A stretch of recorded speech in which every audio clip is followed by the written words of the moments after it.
I did want to ask you about this kid, Malone. So there's a Netflix documentary about him stealing $260 million.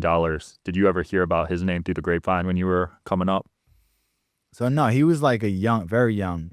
When I was coming up, especially, he wasn't even in crypto. Okay. He was playing like, he got his start in Minecraft, and like back in the days, these kids like that were born on the internet, they used to like basically sell usernames in video games. Like so, like to be like just that $1 sign is like worth like actual money. Yeah. Like it's still like on Instagram. People do that on Instagram, yeah. Like if you want to buy your exact name on Instagram, you'd pay for it. Right? Sean would cost like 50, 100K. Yeah, like I'm trying to get it on Twitter right now. Ray Trapani, I have it on Instagram, TikTok, but Ray Trapani on Twitter is like, 20K. Damn, that's not even a common name though. And the crazy thing, it's my old account. I just don't know the password. You lost it? Yeah.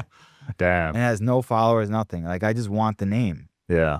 So that it's like the same across everything. So that's how this Malone kid started. He was selling Minecraft usernames. Yeah. So he was just like a Minecraft. He's not even, the crazy thing is like that story like so focused on like Malone, and like it's because he was like the extravagant party guy.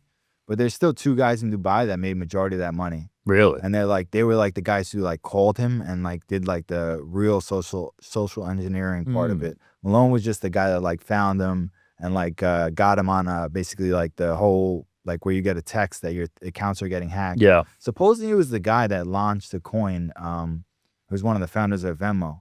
Really? That's like supposedly who it is. They're Holy like still crap. trying to like prove that it is that guy, but he launched a coin called Jelly, and supposedly that's like who Malone actually got. No way. Yeah, and they basically just like got like remote access to his computer. They saw he had like money in his account, but they also saw that like in his Coinbase, like all his receipts, and then he had all that money on Coinbase. Jeez. So like they were like really just like, all right, let's focus on trying to like social engineer getting all that money, because we can get this other money from this wallet anytime we want. It was just like sitting on like an Exodus wallet or whatnot. Did they ever find the money that he stole? Yeah, well, like they cashed out a ton through like this shady crypto exchange. Oh, what's that exchange called? I know what you're talking about. Yeah, I don't know the name of it, honestly. I've never used it. I know you send money to it and then it like disperses it everywhere, right? Well, they had that like they were doing Tornado Cash. Tornado Cash, but yeah. that was Tornado Cash. But like they would do Tornado Cash first, send it to like Monero, send it to this. But like, somehow they were so young and like kind of dumb about it that sooner or later like they would send little pieces back to their own wallets. And then like they were cashing it, like that exchange, that there's an actual exchange that's like for money laundering. Oh, really? And basically like it was going from like 20 million in volume, and then out of nowhere it just had like hundreds of millions in volume. Jeez. Out of nowhere. Because Malone supposedly was making like 2 million a day. Like outside of this thing, he was like supposedly like scamming people, price, SIM swapping, all this type of, like there's a ton of those guys that just like all they do all day is just try to scam people. Yeah, SIM swapping was hot a few years ago. Yeah, it still is. Does it still work? I know it's a bit harder now, right? Yeah, I think it's harder now, but they just find new things like this whole Zoom thing. Yeah, that one's scary. Yeah, like because I hop on Zoom calls for business. Yeah. You know what I mean? Like, fuck, I might have to stop doing that. Yeah, like I had a guy reach out to me and he was like, "I'll pay you like whatever 5K if you can just teach me how to trade crypto." And he like showed me a picture like of his notes, like a download Phantom, download Photon, all this type of stuff. And then like he was like, "All right, I'll pay you in ahead of time, and then you just basically like we'll jump on a Zoom call and we'll go over everything." And he had some sort of thing where like if you copied on there, it would copy like a specific link that was like his Zoom link. And if you open that Zoom link, he was able to get like remote access to your computer. Jeez. And like he was just draining like, and then send the money to himself. Yeah. And I don't know. There's so many of those. Like right now, like the whole timeline is like people either they're trying to evade taxes or they're getting drained. Dude, so basically you can't even have your wallet on your computer anymore. Yeah, like what I have is like I have a two computers. I have like my laptop, my computer, like my PC that's in my office, and then I have like 2 phones, right? So like I just don't keep like if I'm ever gonna go on a Zoom call, it's on my laptop. Smart. I have nothing on. Keep it separate. Yeah, like hack it. Yeah, like a personal and a business device, right? Yeah, what are you gonna get off there? Like pictures of me? Your dick pics? Yeah. Yeah, that's smart, man. I've always considered 2 phones because I do a lot of business and personal stuff, so I kind of want to keep it separate sometimes. Yeah, like you can also like just have a second phone and just throw it like in a safe somewhere, like, and just leave, like, especially if you're not like actively trading with that wallet. Yeah. You don't really need to have that phone. even if you have it like on a photon or a trading platform, you can use the trading platform without having the phone actually on you. Yeah. Like you're already logged in on a computer.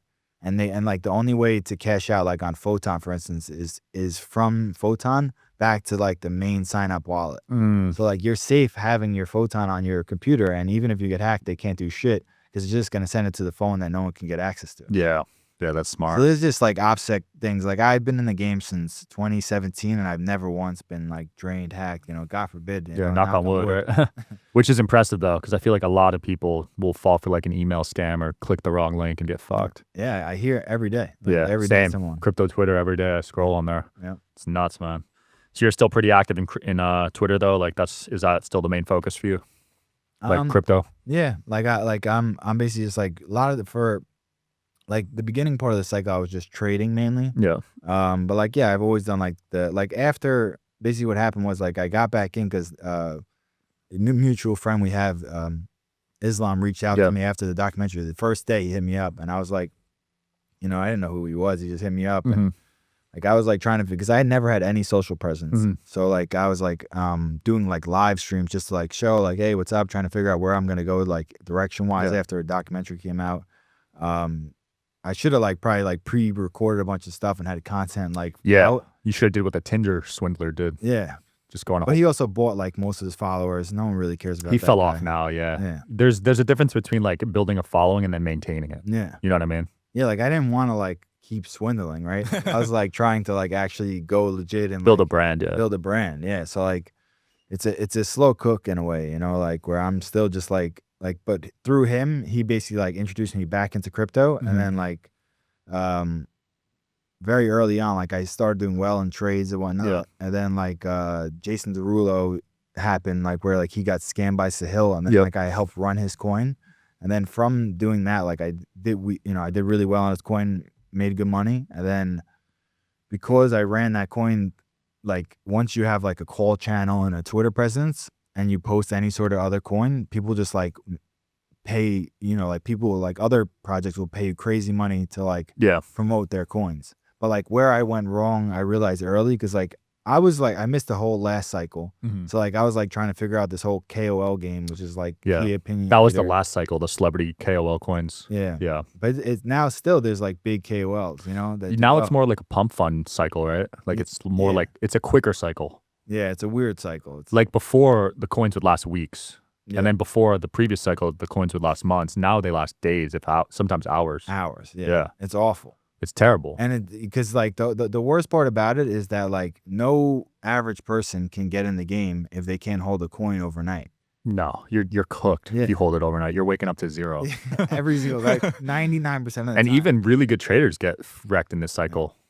Because it's a lot of insider trading right now. Yeah, like I noticed like back when it was like at its peak this cycle, it was easy to make money. Like I would say probably like 60% of people on Pump Fund were making money. Yeah. Now it's down to like the top like 50 traders that are really just like consistently printing. They found like just methods that other people don't have. A lot of them snipe too, right? They use AIs, snipe a little bit here and there. Yeah, there's a guy Cupsy that just murders it. He's up to like 30 million a month. And I saw that.